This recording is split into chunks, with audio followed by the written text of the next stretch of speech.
नमस्कार। तो लीजिए, इंतजार की घड़ियां खत्म हो गईं।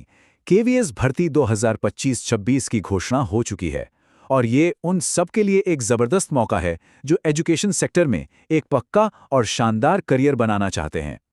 तो अगले कुछ मिनटों में हम हर जरूरी जानकारी को समझेंगे ताकि इस मौके का पूरा पूरा फायदा उठाया जा सके। जी हाँ, बिल्कुल सही सुना। देश भर में हजारों, लाखों लोग इसी एक पल का इंतजार कर रहे थे। केंद्रीय विद्यालय संगठन यानी केवीएस में परमानेंट सरकारी नौकरियों की ऑफिशियल घोषणा आ चुकी है और ये अपने साथ उम्मीदों और मौकों की एक नई लहर लेकर आई है।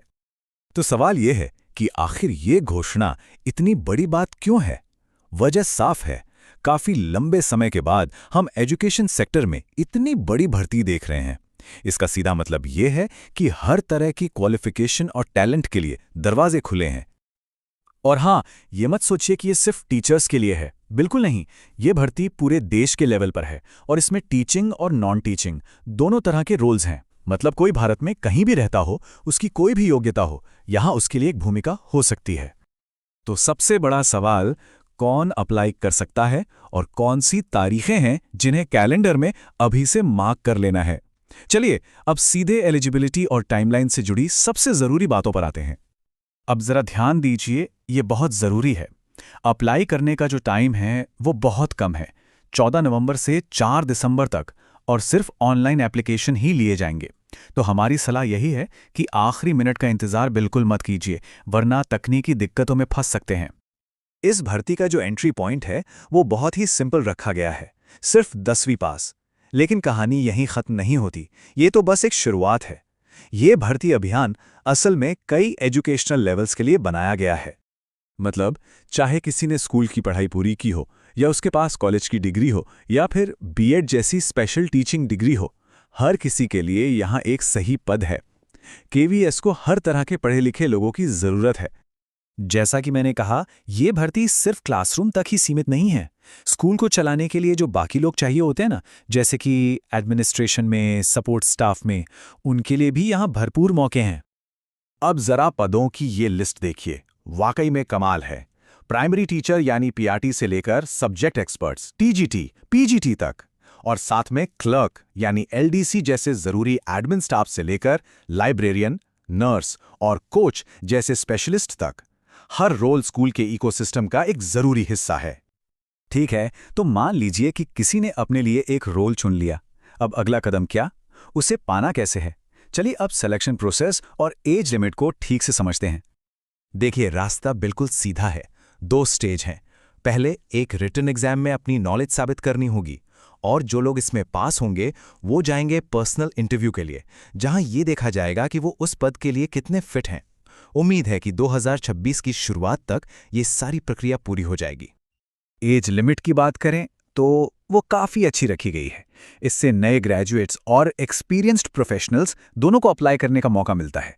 नॉर्मल लिमिट 18 से 45 साल है। पर रुकिए, कहानी में एक और मोड़ है।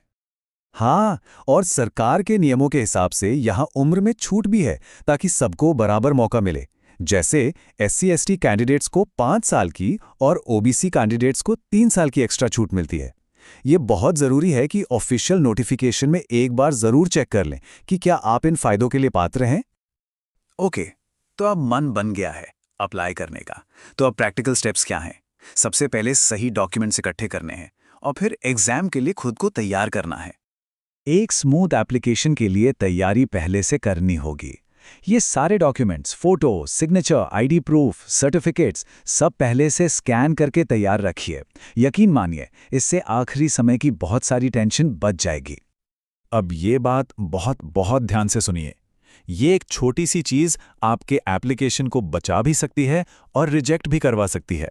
आपका नाम, जन्म तिथि, माता पिता का नाम, हर एक डिटेल बिल्कुल वैसी ही होनी चाहिए जैसी आपके सर्टिफिकेट्स में है।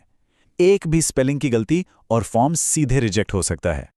यहाँ ऐसा नहीं है कि एक ही पेपर सबसे दिलवा लिया। नहीं, हर पोस्ट के लिए एग्जाम पैटर्न अलग है। मतलब अगर कोई लाइब्रेरियन के लिए अप्लाई कर रहा है तो उसका पेपर टीचर या क्लर्क के पेपर से अलग होगा। एक एग्जाम्पल लेते हैं, प्राइमरी टीचर की परीक्षा का। इसे ऐसे डिजाइन किया गया है जिससे एक ऑलराउंडर को परखा जा सके। बात करने के लिए भाषा का ज्ञान, दुनिया से जुड़े रहने के लिए जनरल नॉलेज, प्रॉब्लम सॉल्विंग के लिए रीजनिंग, और हाँ, सबसे जरूरी पढ़ाने का सही तरीका यानी पेडागॉजी। और पीआरटी एग्जाम का हिसाब तो और भी सीधा है।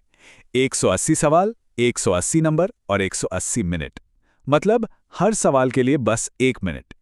तो यहां स्पीड और एक्यूरेसी दोनों का खेल है। पूरे 3 घंटे तक फोकस बनाए रखना होगा।